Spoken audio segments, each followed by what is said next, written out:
Hello everyone.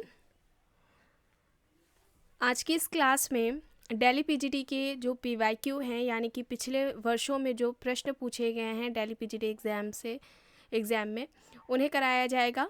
And ये class second है। इससे पहले एक और क्लास हुई है जिसमें 30 जो क्वेश्चंस हैं उन्हें कराया गया है। ये सेकंड क्लास है। एंड जितने भी चैनल से नए लोग जुड़ रहे हैं वे सभी प्लेलिस्ट ज़रूर चेक कर लीजिएगा। फोल्डर बना दिया गया, आप वहाँ से जो क्लासेस हुई हैं उन्हें देख सकते हैं। क्लास स्टार्ट हो इससे पहले आप सभी इस वीडियो को ज़्यादा से ज़्यादा लोगों के साथ शेयर ज़रूर कर दीजिए। अगर आप नेट जेआरएफ पीजीटी जीआईसी या फिर असिस्टेंट प्रोफेसर एग्ज़ाम की तैयारी कर रहे हैं सोशियोलॉजी से, तो इस चैनल के साथ जुड़कर आप यहाँ से अपनी स्टडी को कंप्लीट कर सकते हैं। प्लेलिस्ट में उन सभी वीडियोस के फोल्डर्स मिल जाएंगे, आप वहाँ से उन वीडियोस को देख सकते हैं। एंड अभी आप ये क्लास शाम को 5 बजे देख रहे हैं। एक रात में 8 बजे भी क्लास होती है जिसमें अभी इस समय राजस्थान असिस्टेंट प्रोफेसर एग्ज़ाम के जो पीवाईक्यू हैं उन्हें सॉल्व कराया जा रहा है। चलिए प्रश्न देखते हैं। तारवाड़ में इसके सभी पुरखे आते हैं। पुरुष वंश के, स्त्री वंश के, दोनों वंश के या फिर ऊपरी कोई नहीं। यहाँ पर सही क्या होगा? राइट आंसर यहाँ पर क्या हो जाएगा? राइट आंसर स्त्री वंश होगा। ठीक है, राइट आंसर यहाँ पर क्या होगा? स्त्री वंश होगा। ऑप्शन बी यहाँ पर राइट आंसर हो जाएगा। एक सेकेंड। ठीक है, स्त्री वंश होगा। ऑप्शन बी यहाँ पर राइट होगा। प्रश्न है किसी को भविष्य की भूमिका के लिए तैयार करना ही है। भविष्यकरण, भविष्यवाणी, पूर्वभाषी, समाजीकरण, आंतरिकीकरण। बताइए, बताया गया है क्लास में किसी को भविष्य की भूमिका के लिए तैयार करना क्या कहलाता है? सही विकल्प क्या होगा? पूर्वभाषी समाजीकरण होगा। ऑप्शन सी यहाँ पर राइट आंसर हो जाएगा। ये जो कॉन्सेप्ट है वो किसने दिया है? मर्टन ने दिया है। ये जो कॉन्सेप्ट है वो मर्टन का है, रॉबर्ट किंग मर्टन का है। ठीक है, इसमें क्या होता है, व्यक्ति की जो भविष्य में निभाई जाने वाली जो भूमिकाएं हैं उनकी वर्तमान में की गई जो तैयारी होती है उसे ही पूर्वभाषी समाजीकरण कहा जाता है। और समाजीकरण यानी कि सोशलाइजेशन, इस टॉपिक को भी कंप्लीट कराया गया है। जितने भी टॉपिक्स कंप्लीट कराए जा चुके हैं, जितने भी क्लासेस हुई हैं अभी तक, उन सभी का फोल्डर बना दिया गया है। आपको प्लेलिस्ट में सारे फोल्डर्स मिल जाएंगे। तो जितने भी चैनल से नए लोग जुड़ रहे हैं वे सभी फोल्डर प्लेलिस्ट जरूर चेक कर लीजिए। ठीक है, सारे फोल्डर्स आपको वहीं पर मिल जाएंगे, सारी क्लासेस आपको उसी में मिल जाएंगी। चलिए यहाँ पर देखते हैं। प्रश्न है भारत की मूलभूत सभ्यता इनमें बांटी गई हैं। थोड़ी परंपरा और श्रेष्ठ परंपरा, छोटी परंपरा और बड़ी परंपरा, शिक्षित परंपरा और अशिक्षित परंपरा, ग्रामीण परंपरा और जातीय परंपरा। भारत की जो मूलभूत सभ्यता है इनमें से उसका जो विभाजन है या वर्गीकरण है इनमें से किस में देखने को मिलता है, किस में किया गया है? और यहाँ पर जो देखिए ध्यान रखिएगा, मूलभूत सभ्यता की बात हो रही है भारत की, और ग्रामीण परंपरा और जातीय परंपरा है। और यहाँ पर अगर रूरल सोसाइटी की बात की जाए, ग्रामीण समाज की बात की जाए, तो इसे भी कंप्लीट कराया गया है। अर्बन सोसाइटी, नगरीय समाज को भी कंप्लीट कराया गया है। कृषक समाज यानी कि पीजन सोसाइटी, ट्राइबल सोसाइटी यानी कि जनजातीय समाज, इन सभी को, ये सारी सोसाइटीज़ पर अलग अलग क्लासेस ली गई हैं और सभी का अलग अलग फोल्डर भी आपको मिल जाएगा। ठीक है, जितने भी आपको क्लास में टॉपिक्स बताए जाते हैं कि ये क्लासेस आप देख लीजिए, ये वीडियोस देख लीजिए, वो आपके एग्जाम्स के लिए इंपॉर्टेंट रहती है, तो उन्हें ज़रूर देख लिया करिए। क्योंकि ज़्यादातर जो टॉपिक्स हैं इंपॉर्टेंट उन सभी को कंप्लीट कराया जा चुका है। इंपॉर्टेंट जो क्वेश्चंस हैं एंड जितने बचे हुए हैं ये पीवाईक्यू के बाद, ठीक है, बाद उनमें उनकी सारी क्लासेस ले ली जाएगी। ठीक है, अब देखना या ना देखना आपके ऊपर निर्भर करता है। ठीक है, ज़्यादातर टॉपिक्स जो हैं वो कंप्लीट करा दिए गए हैं। चलिए आगे देखते हैं। प्रश्न है संघ में आमने सामने और सहकार इनमें ज़्यादा संभव है। अंतीय समूह, प्रथम समूह, बुनियादी समूह, गौण समूह। संघ में आमने सामने और सहकार इनमें ज़्यादा संभव है। सही यहाँ पर क्या होगा? प्राथमिक समूह होगा। ठीक है, प्राथमिक समूह होगा। ऑप्शन बी यहाँ पर राइट आंसर हो जाएगा। ठीक है, ऑप्शन बी यहाँ पर राइट होगा। प्रश्न है भारत विद्या का मतलब है। भारत के बारे में विस्तृत विवरण, पुरातत्व की शाखा, भारत और उसकी संस्कृति का अध्ययन, भारतीय इतिहास का अध्ययन। भारत विद्या को इनमें से कौन सा विकल्प परिभाषित कर रहा है? सही क्या होगा? यहाँ पर भारत और उसकी संस्कृति का अध्ययन होगा। ऑप्शन सी यहाँ पर राइट होगा। प्रश्न है खेल समूह अक्सर होते हैं समान उम्र के, समान ऊंचाई के, समान संस्कृति या फिर इनमें से कोई नहीं। खेल समूह किसके अंतर्गत आएगा? यहाँ पर इनमें से कोई नहीं होगा। ठीक है, इनमें से कोई नहीं होगा। ऑप्शन डी यहाँ पर राइट होगा। प्रश्न है आदमी को संघ की आवश्यकता अत्यंत महत्वपूर्ण होने का कारण है कि वह दुनिया में रहना चाहता है, उसके जीवन के लिए और अच्छे जीवन के लिए आदर्श नागरिक बनना चाहता है, सोचता है कि संघ एक महान शक्ति है। आदमी को संघ की आवश्यकता अत्यंत महत्वपूर्ण होने का कारण इनमें से क्या है? उसके जीवन के लिए और अच्छे जीवन के लिए। बी यहाँ पर सही होगा।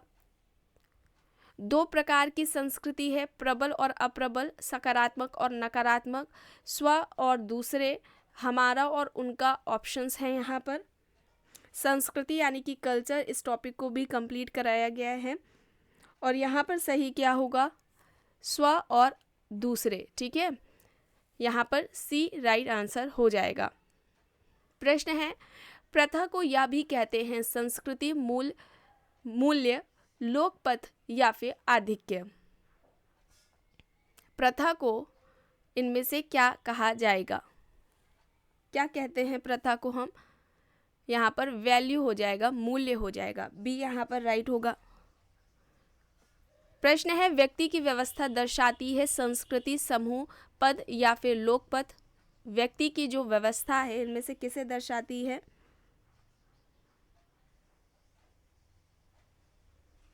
ग्रुप होगा, समूह। बी यहाँ पर राइट होगा। प्रश्न है सामाजिक समूह का एक अच्छा उदाहरण है परिवार, रास्ते की भीड़, बाजार, सिनेमा घर के प्रेक्षक। सामाजिक समूह का एक अच्छा उदाहरण इनमें से क्या है? फैमिली होगा। ठीक है, फैमिली, ऑप्शन ए यहाँ पर राइट होगा। सोशल ग्रुप, इस टॉपिक को भी कंप्लीट कराया गया है और सोशल ग्रुप में जो ग्रुप से रिलेटेड जो कॉन्सेप्ट हैं, ठीक है, उन्हें भी कंप्लीट कराया गया है। उसी में रेफरेंस ग्रुप के बारे में भी बात हुई है। ठीक है, तो इसे भी देख लीजिएगा। प्रश्न है संगीतकार होते हैं समिष्ट, समूह, श्रेणी या फिर ऊपरी में से कोई नहीं, यानी कि उपयुक्त में से कोई नहीं। संगीतकार इनमें से किसके अंतर्गत आएगा? इनमें से कोई नहीं होगा। ठीक है, डी यहाँ पर राइट होगा। प्रश्न है सामाजिक श्रेणी की प्रतिष्ठा इसमें बदल सकती है, पद, समय, कभी नहीं, संघ। सामाजिक श्रेणी की प्रतिष्ठा इसमें बदल सकती है। सही क्या होगा? पद में। ए यहाँ पर राइट होगा। आमतौर पर संघ शब्द का अर्थ इसके बराबर है, सीमाएं, संगठक, समूह, असंतुलन। आमतौर पर संघ शब्द का अर्थ इनमें से बराबर है, इसके बराबर है, यहाँ पर संगठक होगा। बी यहाँ पर राइट होगा।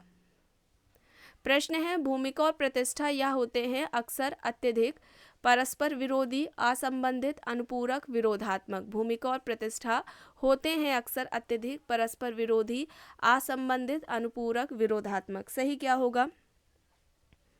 सही यहाँ पर अनुपूरक होगा। ऑप्शन सी यहाँ पर राइट होगा। प्रश्न है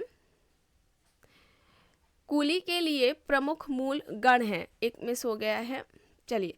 कूली के लिए प्रमुख मूल गण है परिवार, यहाँ पर कूले होगा, एक सेकेंड।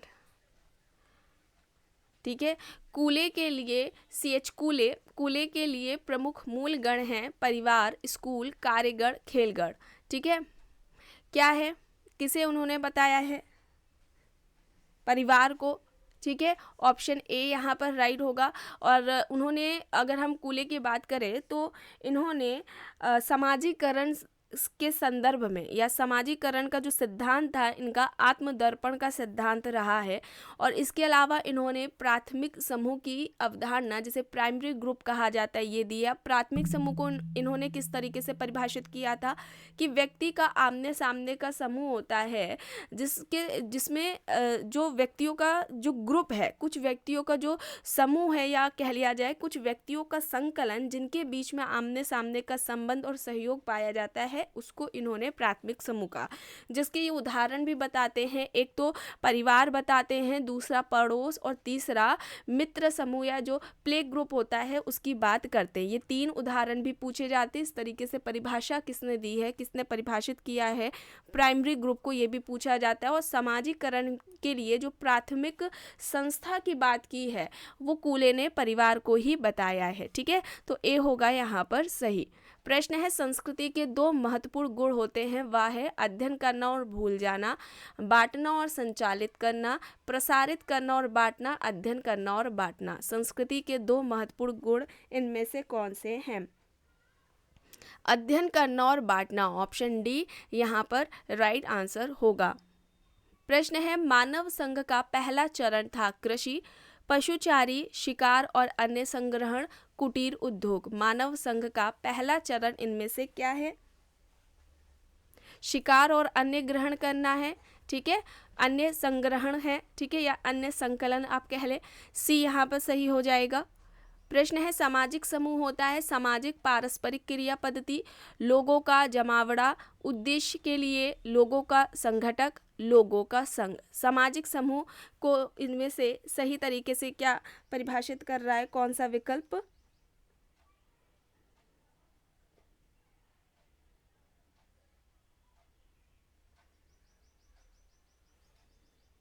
सही यहाँ पर क्या हो जाएगा?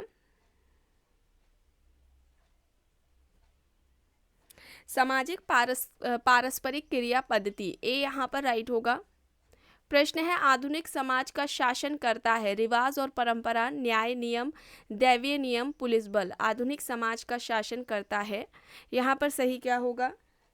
राइट आंसर यहाँ पर न्याय नियम होगा, बी यहाँ पर राइट होगा। गुलाम की जो प्रथा है वह हमेशा होती है राजनीतिक, आर्थिक प्रथा, सामाजिक आवश्यकता। यहाँ पर ऑप्शंस दिए गए हैं, सही क्या होगा यहाँ पर? गुलाम की प्रथा या फिर जिसे दास प्रथा कहा जाता है, सामाजिक आवश्यकता, ऑप्शन डी यहाँ पर सही हो जाएगा। गण की स्थिति में जो सीखने की प्रक्रिया होती है उसे कहते हैं समाजीकरण, संस्कृतिकरण, नैतिकीकरण या फिर संस्कृति संक्रमण।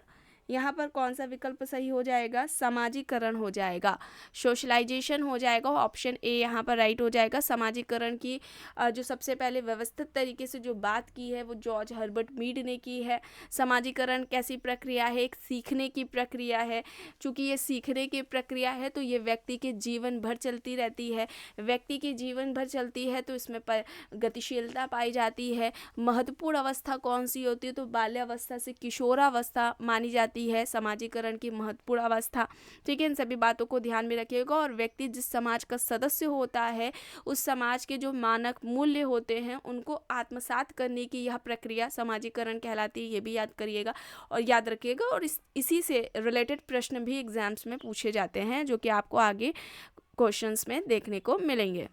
प्रश्न है सामाजिक संगठन का मतलब है आयोजित गतिविधियां, संगठित गतिविधियां, सांस्कृतिक गतिविधियां या फिर परिभाषित गतिविधियां। सही यहाँ पर कौन सा होगा विकल्प? सांस्कृतिक गतिविधियां होगा, ऑप्शन सी यहाँ पर राइट होगा। प्रश्न है वर्ण धर्म के संदर्भ में वर्ण का अर्थ है जाति, संस्कृति, रंग या फिर वर्ग। राइट आंसर यहाँ पर क्या है? रंग है, ठीक है, रंग है, ऑप्शन सी यहाँ पर राइट होगा। डैश यह कोशिकाओं के बीच के संबंध का तंत्र है समूह, संघ, जीव या फिर समिष्ट। सही क्या है? जीव, ठीक है, जीव कोशिकाओं के बीच के संबंध का तंत्र है, ऑप्शन सी यहाँ पर सही हो जाएगा। प्रश्न है ग्राम पंचायत में कितनी समितियां होती हैं? 3, 5, 6, 8 ऑप्शंस दिए गए हैं। समितियां पूछी गई हैं ग्राम पंचायत में कितनी होती हैं, तो सही आंसर हो जाएगा 5 समितियां होती हैं, बी यहाँ पर राइट होगा। नेक्स्ट है ग्रामीण लोगों का मूल व्यवसाय क्या है? कृषि, बढ़ई, बर्तन बनाना या टोकरी बनाना। क्या होगा? एग्रीकल्चर है, कृषि, ए यहाँ पर सही हो जाएगा। सामूहिक गांवों को कहते हैं बिखरे गांव, सीमा गांव, गोलाकार गांव, ऊपरी में से कोई नहीं, यानी उपयुक्त में से कोई नहीं। एग्जाम्स में ऐसे दिया है, बताइए सामूहिक गांव को क्या कहा जाता है? इनमें से कोई नहीं होगा, ठीक है, इनमें से कोई नहीं होगा। एंड लास्ट क्वेश्चन है श्वेतवसन अपराध की अवधारणा को किसने विकसित किया? तो यहाँ पर इसमें समय बिल्कुल भी नहीं लगना चाहिए। सदरलैंड का ये कॉन्सेप्ट है, श्वेत वसन अपराध की जो अवधारणा है वो सदरलैंड ने दी है, जिसे सदरलैंड ने जो दी है, ये जो क्राइम का आपका ये कॉन्सेप्ट है इसे भी कंप्लीट कराया जा चुका है। और सदरलैंड का एक प्रश्न बनता है कि इन्होंने जो श्वेत वसन अपराध की अवधारणा दी है, या जिसे सफ़ेद पोश अपराध भी कहा जाता है, एक लोम्ब्रोसो का आपने सुना होगा कि अपराधी जनजात होते हैं, तो लोम्ब्रोसो की इस बात का खंडन सदरलैंड ने किया था और कहा था कि व्यक्ति जन्म से अपराधी नहीं होता है, बल्कि व्यक्ति समाज में रहकर ही विभिन्न तरह के लोगों के संपर्क में आकर ही वह आपराधिक गतिविधियों को करता है। ठीक है, तो इस बात का ध्यान रखिएगा। तो आज की क्लास में बस इतना ही। आई होप ये आपको पसंद आई होगी। पसंद आई है तो प्लीज़ लाइक करिएगा, कमेंट करके ज़रूर बताइएगा। चैनल पर अगर आप नए हैं तो चैनल को भी ज़रूर सब्सक्राइब कर लीजिएगा, एंड इस वीडियो को जितना हो सके ज़्यादा से ज़्यादा लोगों के साथ शेयर भी ज़रूर करिएगा।